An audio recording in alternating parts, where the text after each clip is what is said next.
And then take a penny in another hand, and then say which you want, the quarter or the penny. Poor old fool, say the same thing every time.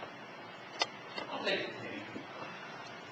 And then laugh and then go away and then make fun of him. The preacher heard about all this stuff.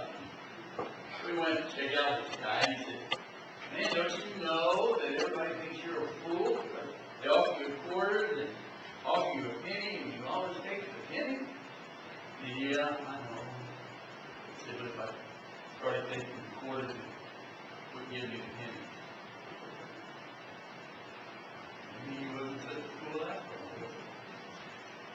all. Paul talks about fools. Paul was writing the Corinth church. Corinth was made up of Romans and Jews. And Paul was trying to tell them to remember that it was Christ who was crucified. That it was Christ who was risen. That it was Christ who would redeem their souls. That they must have their faith in Jesus Christ, the Messiah. The cross is a foolish thing, especially for those who do not believe. It's just foolish. Paul says we have a paradoxical faith built upon weakness. That we have a holy faith of foolishness. I mean, after all, what a fool God must be to send His only begotten Son to die for you and me, as worthless as we are. You know, those who refuse the message of the cross fall either into one or two categories. The Jews found the cross to be a stumbling block for them, because they expected a Messiah that was going to overcome the Roman government. They expected a Messiah that was going to set them free. So after all, what good was a Messiah that could do nothing more than just die? So it became a stumbling block for them. Well, the Greeks were a little more sophisticated. For them, the cross also was the problem, because they honored wealth. They honored intelligence. They praised their philosophers. You know, it was about things and stuff. After all, what good was a dead Messiah hanging on an old rugged cross? Paul wrote in Romans, "For I am not ashamed of the gospel, for it is the power of God to salvation, and for everyone who believes." You see, the gospel is more than a true story.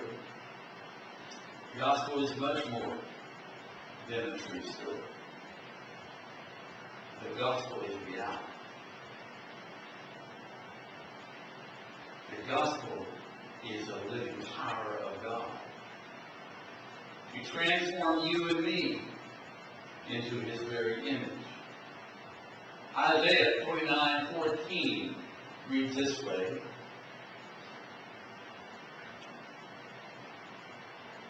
God's way of thinking is not like the world.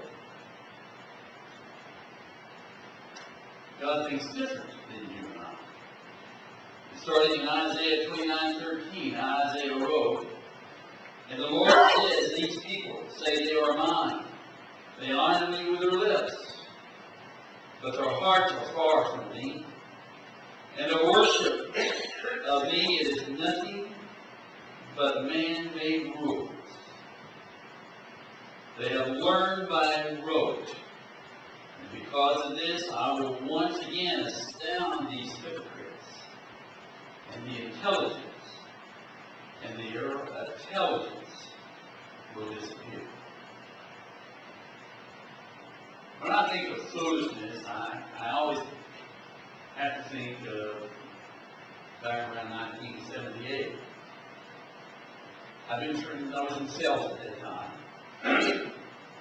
I've been transferred from Denver to Casper, Wyoming. I bought a little house not too far from a very small little Christian church. I've been raised in the church all my life.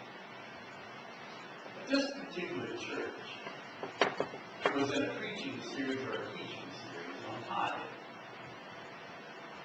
Well, it caught my interest. See, I was making about $300 a week at that time. And I decided I would challenge God.